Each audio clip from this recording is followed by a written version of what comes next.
దేనికి పనికొస్తావు నువ్వు? ఒక్కటైనా సరిగ్గా చేసావా? పక్కింటి వాడిని చూడు, ఎన్ని మార్కులు వచ్చాయో. నువ్వు పుట్టావు, ఇంట్లో కష్టాలు మొదలయ్యాయి. చదువుకోపోతే పైసాకి పనికిరావు. ఎంత తిట్టినా లాభం లేదు. నీకేదీ చేత కాదు. ఈ జన్మకు నీకు చదువు రాదు.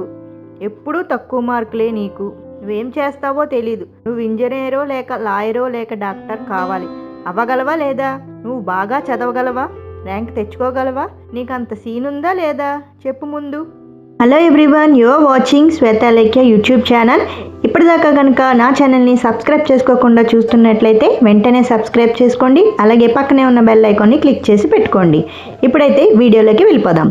మనకు తెలియకుండానే మనం చిన్ననాటి నుంచి మన చుట్టూ ఉన్న పెద్దల చేత, తల్లిదండ్రుల చేత, ఉపాధ్యాయుల చేత చాలా అజ్ఞానపు సందేశాలను స్వీకరించాం.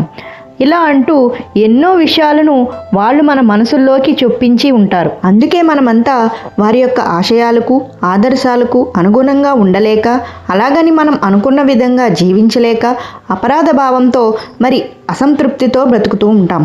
మన మనసులో ఉన్న ఆశయాలకు మరి ఆదర్శాలకు అనుగుణంగా మనం జీవించలేకపోయినప్పుడు మన మనసులోని ఆలోచనలే మనల్ని ఒప్పుకోవు. కాబట్టి మన పట్ల మనకు మనమే ద్వేషాన్ని కూడగొట్టుకుంటున్నాం. ఇప్పుడు ఈ పరిస్థితి నుంచి మనం బయటపడాలి అంటే మనల్ని మనం మంచిగా ఒప్పుకుని మనల్ని మనం సంపూర్ణంగా అంగీకరించుకోవాలి. అంటే మనల్ని మనం ప్రేమించుకోవాలి. దానికోసం అమెరికా దేశానికి చెందిన లూయిస్ ఎల్ హే చెప్పినట్లు మిర్రర్ వర్క్ సాధన చెయ్యాల్సిందే. ఇది నిజమేనా? ఇది నిజంగా వర్కౌట్ అవుతుందా అని మీరు అనుకోవచ్చు. ఇది నేను కూడా చేశాను, నాకు చాలా వర్కౌట్ అయింది. అది ఎలాగంటే ఇప్పుడు చూద్దాం.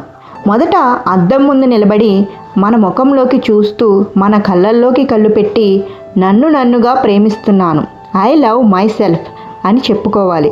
కొంతమంది మొదటిసారి తమను తాము ఎదుర్కొనలేరు. అద్దం ముందుకు వెళ్ళాలి అంటేనే భయం వేస్తుంది. అంటే అందంగా తయారవడానికి అద్దం ముందుకు వెళ్తే ఒకలా అనిపిస్తుంది, కానీ మనకు మనం మాట్లాడుకోవాలంటే ఒకలా అనిపిస్తుంది. కాస్త ఇబ్బందిగా అనిపించినా ఇలా చేయగా కొన్ని రోజులకి మనల్ని మనం సంపూర్ణంగా ఒప్పుకుంటాం. మనతో మనం సామరస్యం ఏర్పడి మన చుట్టూ ఉన్నవారితో కూడా మన సంబంధ బాంధవ్యాలు మెరుగుపడతాయి. మన బుద్ధి వికసితమయ్యి మనలో నిద్రాణంగా దాగి ఉన్న సృజనాత్మకత కట్టలు తెచ్చుకుని ప్రవహిస్తుంది. మీరు కూడా ఈ మిర్రర్ టెక్నిక్ని ఫాలో అవుతారని, అలాగే మీకు వచ్చిన అనుభవాలను మీ కమెంట్స్ రూపంలో తెలియజేస్తారని కోరుకుంటున్నాను. సర్వే జనా సుఖినో భవంతు. Thank you for watching this video. ఈ వీడియో కనుక మీకు నచ్చినట్లయితే లైక్ చేయండి, షేర్ చేయండి అండ్ కమెంట్ చేయండి. Thank you.